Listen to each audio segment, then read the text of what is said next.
Not sure how I'm looking on this thing right now, but when I saw that Anarchy Wrestling put out this exclusive Jacob Ashworth interview, I knew I had to jump on this bad boy. So I'm going to give my first initial reactions to this thing. Unbelievable, right? I'm going to take a look at it. I might pause it along the way. I see it's 8 minutes long. I'm going to see. And I mean, again, everything I'm going to say on this thing is my opinion, right? Whether I think he's full of shit, whether I think they addressed the big topics, right? His fucking homophobic bullshit. And, you know, this stretches back to, you know, the beginning of 2020 and even before that. So his sort of racist leanings and all the rest of it. Now, he's going to be back in Anarchy Wrestling.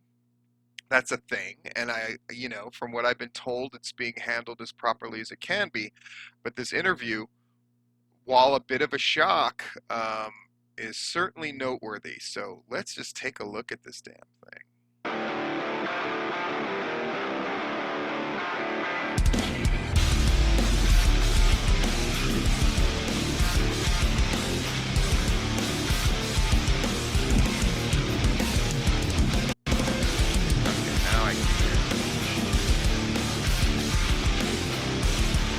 Great opening video.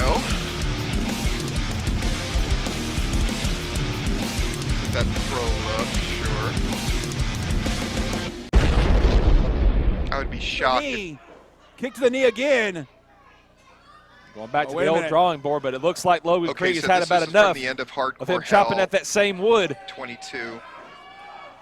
Shane Marks, him in. who's the champion, heel champion, against Logan Krieg, who is the longest reigning Anarchy champion. Tried to go for the DDT. That, wait a minute. Then gets it anyway. Got it again.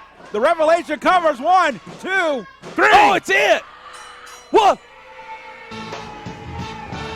He just beat him. Ladies and gentlemen, the winner of the match, and still Anarchy Heavyweight Champion, Shane. It really was a great Marks. show. I think it's a front runner to win show of the year. It was that Well, what a night here. The people in the Landmark Arena cannot believe what they just witnessed. Help him up, Brian. Okay. Help my brother up, because I want him on his feet when I tell these people just how it is and how it's gonna be. You see that man walking right there? That is as real as it gets in professional wrestling. A bona fide giant, a bona fide star, good enough to be a champion anywhere except for right here. And do you know why that is? Because your heavyweight champion is sitting right here. We have beaten them all. We beat them all. And we're going to keep doing it. You might not like it, but you are going to be taught by the pencil, the ruler, and the paddle just how to love it. So, I bid you a fond adieu to 2020 and to the season. Merry Christmas, you filthy animals. There ain't nobody left to stop us. Whoa! What's that? So this is as big a What setup the as you hell? get for a babyface entrance. Hold on. No.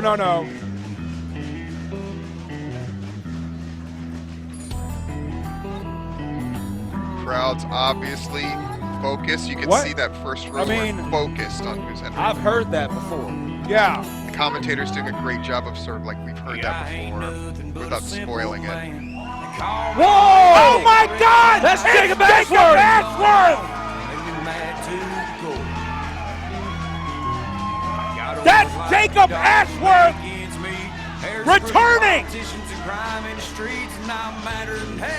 I remember watching this as it was happening, and it was a shock. Tell our kids and just say no to some panty-waist judge. Let the drug dealer go. Hello everyone, John the Body Johnson here, and I am joined by a man who... Okay, So right off the rip, there's a couple things that need to be noted before this interview even happens. One, Jacob Ashworth is being brought back as a babyface. Two, a lot of the reasons that he sort of now, while he was told to hand in the title at Southern Fried, where he was their main champion, and not booked there. With Anarchy, I don't think it was the same thing. I think it was just a case where he stayed away. I mean, no doubt at the advice of many, but he stayed away, so he wasn't ousted. Now, that is an obvious superstar entrance and a superstar babyface portrayal of Jacob Ashworth. So we need to say that right off the rip. And just for my personal, so you know where I'm coming from before I even watch this interview. Do I think Jacob Ashworth should be banned from wrestling forever? Absolutely not. Do I think, what's my overall impression about the homophobia and all the rest of it? He feels how he feels. I don't think it should disqualify him from participating in anything. I certainly think he is paid his penance in many ways. Other people may feel differently, and I acknowledge that as well. I just think he's a kind of a dumb fuck. A dumb fuck, and did dumb fuck things. So let's see this interview. And by the way, if you want a repair your image interview, I think John Johnson's your guy. And that sounds like an indictment. It's not. I think as long as John asks some relevant questions so this thing doesn't feel like a waste of our time, I think we're in good shape. It's also noteworthy that this whole video is 8 minutes long. And they've gotten to 3 minutes and 45 seconds before we're even going to hear from Jacob. So in reality, this is going to be a relatively short and sweet interview. As long as relevant questions are asked and answered, I think that that's probably an appropriate amount of time. I don't know how long you want to leave Jacob Ashworth there floundering on his own. With 4 minutes, he'll be able to give pretty set, within the borders of rationality, answers. So let's just see if I'm right about that. Recently made his return to the Landmark Arena back at Hardcore Hell 22. Two-time Young Lions champion, former Anarchy television champion, and of course, former Anarchy heavyweight champion, Jacob Ashworth. Jacob, first of all, I want to welcome you back. Thank you. How important is that? Again, JJ, very smart, offers his hand first. Nice firm handshake. They're making eye contact. You can tell there's a part of Jacob Ashworth, and again, this is just my opinion, but there is nervous about doing this, which is understandable. Anarchy, and we go back to Hardcore Hell 22. An ironic moment for you to come out. By the way, Jacob Ashworth's cosplay as a young Colonel Sanders, on point. On point. Because it had been 581 days since Logan Creed lost the Anarchy Heavyweight Championship, but also 581 days since we last saw you here. Wow. Is that true? Holy moly. That's a year and a half. The comeback at Hard. This is classic stuff. You see how he's looking up and to the left? That's your brain. That's you scanning for the right things to say. That's you going through your file and your Rolodex looking for things to say. I'm not saying he's lying. I'm just saying he's accessing these sense memories. That's what we do. And so he's accessing the sense memories of what JJ just brought up. It's been this many days, 581 days or whatever, since you had been at Anarchy Wrestling. And so he's accessing that to confirm it's true. Hardcore Hell, the biggest show. I wanted to make a statement when I came back. I wanted to make it known that Jacob was back in his home. What better way to do it? He had a hard time saying home, which is interesting. Than Hardcore Hell, the biggest show of the year. At the end of the main event, nevertheless. Nevertheless, see, you can see he's tripping. So obviously he's tripping over his words a little bit. So he has things that he knows he's going to say, and a lot of it is getting those things out. Now, that was all informational stuff about the pro wrestling part. So, you know, but it's a good icebreaker question. I think it's smart to lead with that. That way, Jacob can get comfortable talking. He's got JJ to focus on. He doesn't have to think about the audience at large or look at the camera or any of that kind of stuff. Yeah, and you know, it is that, but we know you went away in May of 2019. Oh, good. I'm glad he's putting this in a timeline for us. Nice job, JJ. What was the decision to leave Anarchy at that time? Because it seemed like you was getting back on a roll to where you were at one point. I did make the decision to leave Anarchy at the time. I had. Yeah, that's what I thought, that he wasn't at Anarchy by his own kind of volition, at least to an extent. Other opportunities. And as you say, I was getting on a roll. That was when the 2019 was really getting big for me. And I had other places I wanted to go and wrestle. And I also had some things personal I wanted to take care of at home that needed attention. That's obviously a painful, sore subject for Jacob to talk about, and I'm not going to do theory or conjecture about what those personal things were, but you could tell they're very meaningful to him, whatever those things were at home, and it seems like it's invoking a great sense of sadness in Jacob. This is just my observations based on what I'm looking at right now. And then, you know, we kind of addressed the pink elephant in the room, so to speak. 2019 was also a pivotal year for you because 6 months after leaving, a little bit of controversy crept up.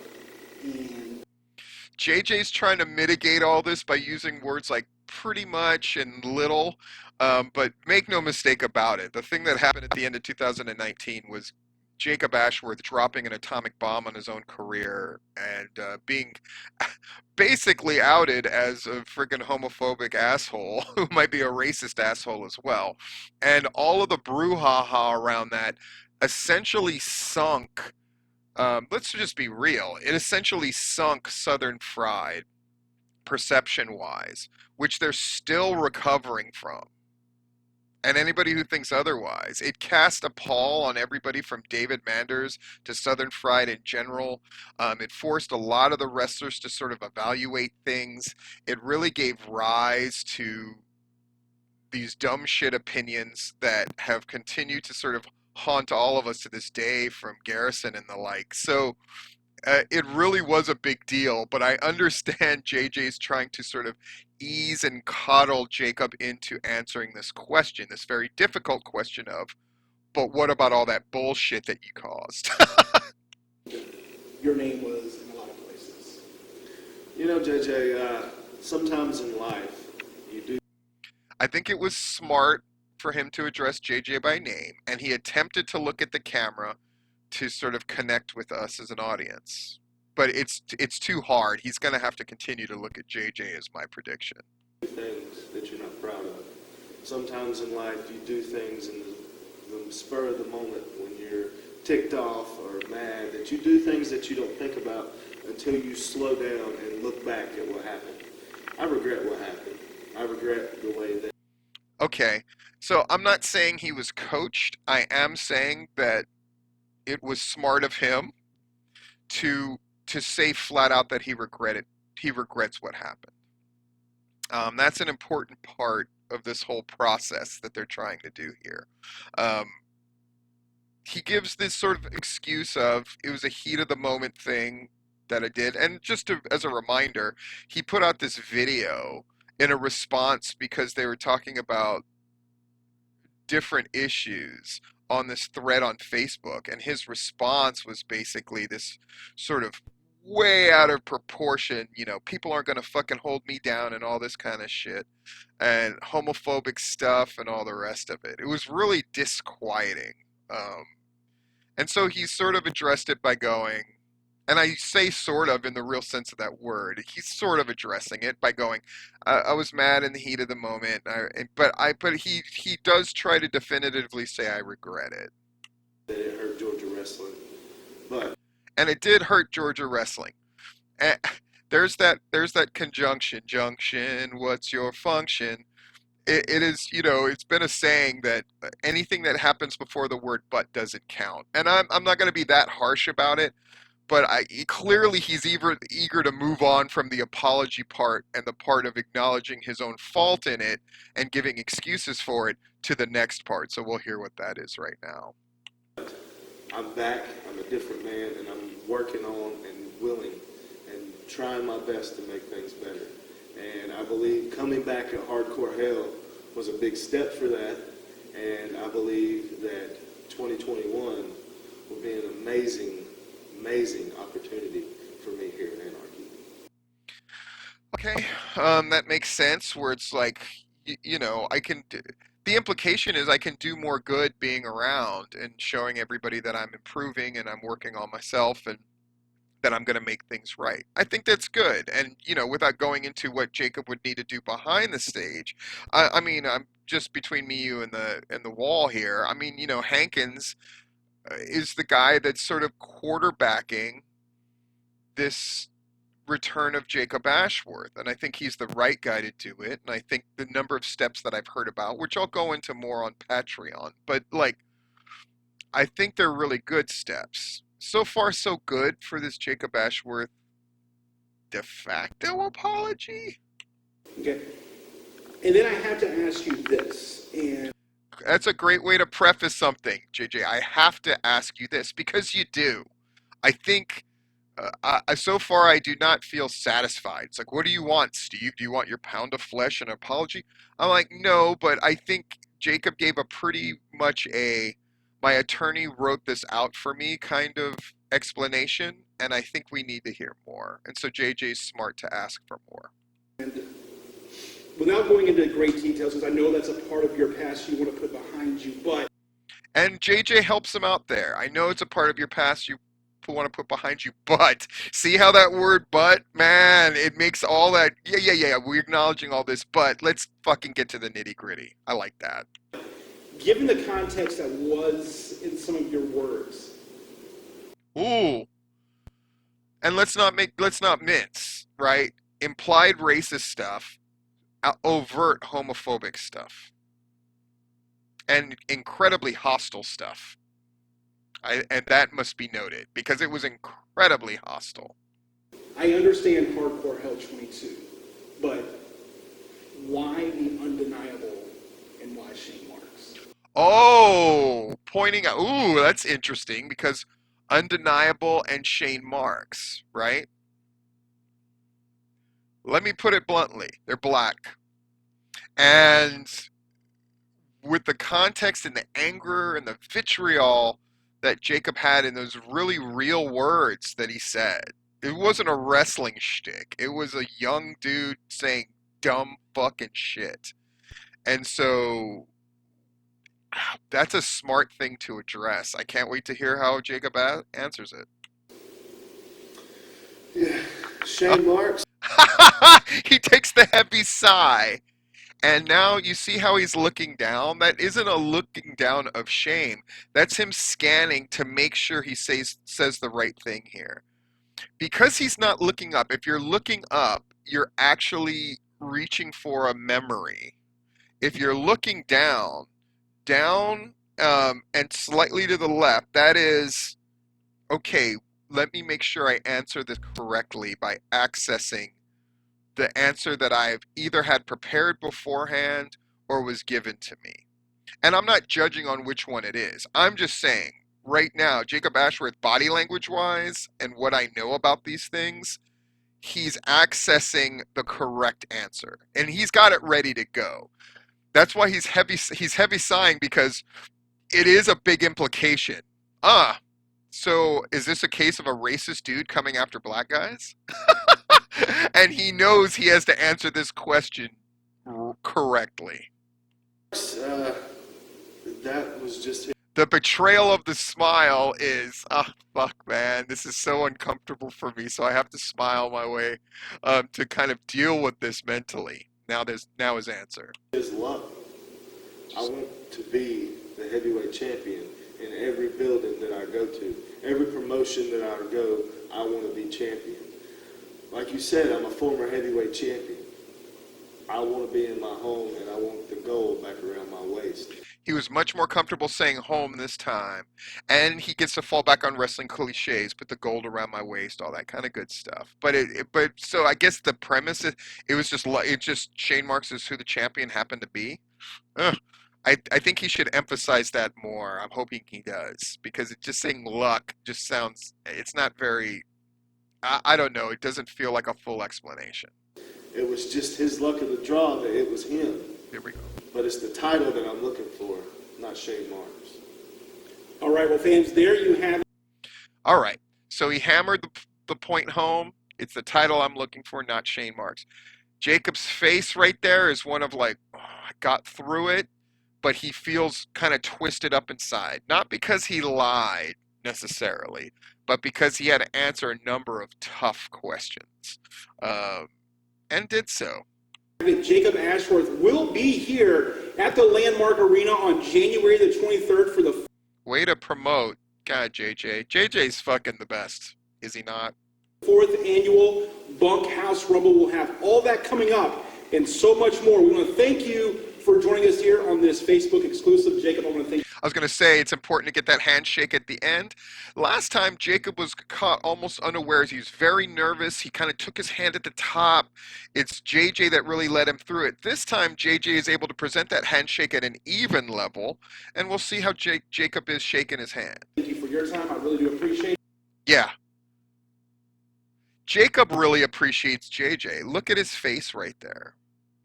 You could tell that, you know, JJ's really guided him through this thing very well.